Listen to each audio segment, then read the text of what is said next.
A big thank you to Jero for sponsoring today's video on Patreon. Yep, what do I always say? It's only a matter of time before Golos shows up. So game 2 will be Golos. I hope we're going to keep hold of our Birds of Paradise. Let's keep that because we will want to get down an Arcane Signet. And we may well be able to give our opponent a hard time with their ramp if they rely on rocks, because we've got the Manglehorn and the Reclamation Sage. A Triome to start things off from our opponent, and a land is really good. So yeah, I think we still just go for the Arcane Signet. If we get into a land next turn, then we can go for our commander. Let's swing in with the Birds of Paradise just to show our opponent who's boss. And that is a Scavenging Ooze. Not really all that worried about that, I don't think. E-Witness haven't gotten into a fetch yet, so not really doing anything there, unfortunately. I'll hold up double blue this time just to try and make our opponent play around that. And we can always Cyclonic Rift for 2, although obviously I'd rather overload it. Luckily our opponent isn't off to too fast a start, which is not very typical for Golos. They will hit us for 2 with the Scavenging Ooze, and we're still just searching for a land at this point. Alright, there we go. So luckily we've got blue mana on our Dork and our Rock. So we'll shock that in. Do they have double blue held up? They do. We could go E-Witness to fetch our Yarok out of the bin, so yeah, we just have to hope that our opponent doesn't hold up Counter Magic twice. Let's get the counter out of their hand if they've got it.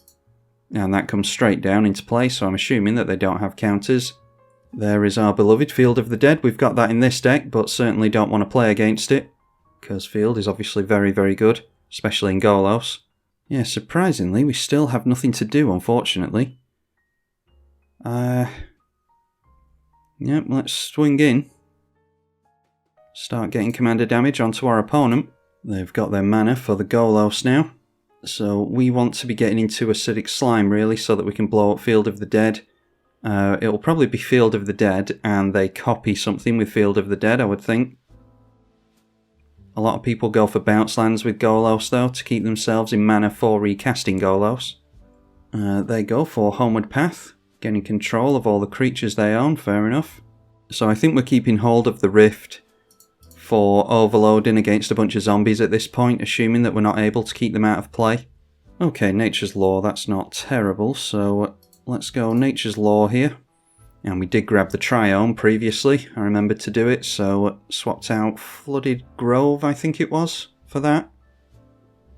Anyway, throw that into play. And we'll go for the Manglehorn. Get 2 triggers on this, but we've obviously only got one thing to target. We'll just target the same thing twice. Get rid of the Golos. You'd really rather pacify Golos, Song of the Dryads or something like that, but if you can't, then blowing it up over and over again and hoping that your opponent can't afford to recast it is the way to go. And there we go, Field of the Dead starting to trigger here. And there is Ampviv, Monster's Advocate. Look at the top card of your library at any time and you can cast creatures from the top. Might be worth running in this deck actually, I'm not sure what the creature ratio is though. Creature to non-creature ratio. Anyway, they made a beast with reach, and there is a Farhaven elf. So, I think we're just ramping like crazy here. And then we can focus on Cyclonic Rift and just continuing to turn in sideways. So let's go for the Woodland Bellower and hope they don't have counter magic held up. We obviously get 2 triggers with the Woodland Bellower. Maybe we go Fierce Empath to search for a couple of things. We'll have to 5, 6 and 7, we can keep both of them then. So let's go Wood Elves on the first one. And we get 2 triggers on the Wood Elves as well. And we'll just throw down a Breeding Pool with that. Can't do anything for the 2 mana, so we'll just play that in tapped. And we'll go Tropical Island as well. And then the second trigger from the Woodland Bellower, we'll get to search for something. And I think it can be the Fierce Guardianship, or Fierce Empath even, forgetting the name of cards today. That will allow us to go for the Progenitor Mimic, and maybe it's just Woodfall Primus, so that we can go after the Field of the Dead. I think that's a good idea. So Fierce Empath obviously comes into play, and we'll search for exactly the cards that we said. So like I said, searching up the Progenitor Mimic and the Woodfall Primus. So we'll probably get rid of... Yeah, we probably next turn go Woodfall Primus, get rid of Field and their Vivien. They've gone for the minus on Vivien this time, so I'm guessing that they replay their commander and then get to search for a creature. Alright, a Dragonlord Dromoka. We won't be countering anything in this deck, I don't think. We might have the odd counter spell, I can't remember. But they get to search for something else as well. Oh, a Progenitor Mimic, alright. Casting creature spells with flash, and they can come off the top.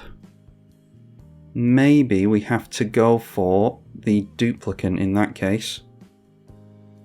Crucible of Worlds doesn't do anything, because we don't seem to be getting into fetches for some reason. So, we've got 3, 6... can't afford to go for the Eternal Witness if the duplicate gets countered, unfortunately. Yeah, let's just go for it. If they do something to our Yarok, then we'll get rid of the Prophet of Kruphix. We'll only get one trigger. But they're doing something in response here. It's probably a big creature. That is Karuga, the Macro Sage. And that draws cards, I think. Enters the battlefield, draw a card for each other permanent you control with CMC 3 or greater. So that is draw 3 cards. Looks like a little bit of a desperation move to me. Or at least they're just making use of what they've got in play currently. So they go back up to 7 cards in hand. And we will get rid of Prophet of Kruphix. We will get rid of Dragonlord Dromoka as well. Yeah, that's really good to exile both of those. Yeah, they've got a decent amount of power and toughness still, so I think... Yeah, they'll probably gang up with both the tokens on our Yarok. We could 2-for-1 them. If they double block, we could bounce one with the Cyclonic Rift, but that's a bit of a waste of Cyclonic Rift, I think. So we'll have to continue to hold back for now. Making another beast with the Vivien. And they give it reach again. Okay, a Eureka now. Each player can put a permanent from hand onto the battlefield, repeat the process until no one does it, so... let's hope we've got better permanents in hand than they do. I'll save the Woodfall Primus until last in the hope that we can blow something up that's decent that they get into play here. Just go Crucible of Worlds, don't want to show our hand before they do. That is a Freyalise.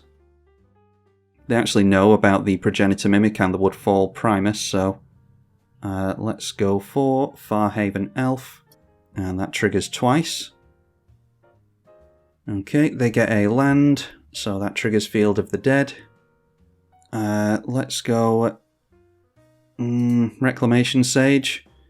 Maybe should go E-Witness first, because they might play an artifact or something that is worth playing, although we don't point the triggers at anything until Eureka is done resolving, so it actually doesn't matter. They played another land, so it's Field of the Dead again. Eternal Witness for us. And another land for them, alright, so let's just go Woodfall Primus. And I don't think they did anything, or was it just another land? Alright, either way, they've got 3 triggers on the stack from Field of the Dead. Let's go Progenitor Mimic. Oh, it was a Rankle here, alright. So in that case, Progenitor Mimic onto the duplicate, maybe? Yeah, we don't really care about discarding the Rift necessarily. Yeah, let's go duplicate onto the Progenitor Mimic. And that is 0 cards in their hand. We don't have anything to play here. So then that puts the triggers on the stack. They do have a bounce land. I don't know if they've played a land this turn, so they might get another Field of the Dead trigger. Although they won't, because we're going to blow it up. Woodfall Primus onto Field of the Dead. Yeah, ours resolves first, so they can't bounce the Field of the Dead out of the way here, so we'll definitely go for that. Vivien is a pain, but we might be able to get rid of it next turn. I'll go for the Frail East just so they can't get rid of our duplicant, the Progenitor Mimic. And then we'll just point the Rex Sage at the Indestructible Rock. Eternal Witness will give us back the Nature's Law, so even if they hit us with Rankle and get us to discard, we'll have something to discard that we don't necessarily care about. But I think we're going Karuga. They can actually exile the Nature's Law here anyway, so yeah, let's get rid of the Rankle. I think we do want to keep Cyclonic Rift in hand as best we can. No cards in hand, but they're tapping down mana here. So we exile the Rankle, exile the Hippo, and looks like they're just going to give us the Nature's Law, so not exiling it. And then it's some Farhaven Elf triggers for a bit of ramp. So there, Eureka really helped us out here. I wonder if it's worth running Eureka in this deck. It's a very risky card, but it might be worth going for. Playing out a snow-covered island and swamp, so if we were to get into Field of the Dead, it would definitely be triggering at this point. Then Woodfall Primus blows up Frail East, blows up the Field of the Dead as well, and then they get a bunch of zombie triggers, and then they bounce the land back to hand, but like I said, don't know if they can play it yet or not. They do play it, and it is a red land that they go for. I think that was black previously. Oh, they can still go for Golos, of course, yeah, forgetting all about our friend Golos.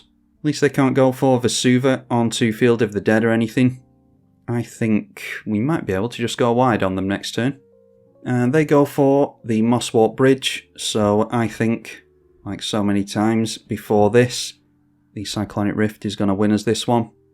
Duplicant is going to make a copy of itself, so let's point ourselves at Golos first. And then we'll point ourselves at the, I don't think it really matters, just the Scavenging Ooze. Oh, actually, it's non-token with Duplicant, so they're the only targets we can go for. Good to not rift the Golos back to our opponent's hand as well. Let's see what we draw into here. That's just a Command Tower. We'll play that out. And then it's Overloaded Cyclonic Rift. There we go. So for any of you who have been missing the Cyclonic Rift in the multiplayer games, there you are. Winning us the game yet again. So we'll just turn everything in sideways. Our opponent valiantly just taking the damage here, I think. And there we go. So yeah, I think that was a pretty lengthy one. So hopefully you all enjoyed this revisit to Yarok. Haven't played it in a while, but be sure to leave it a thumbs up and let me know if you want to see more from it in the comments section.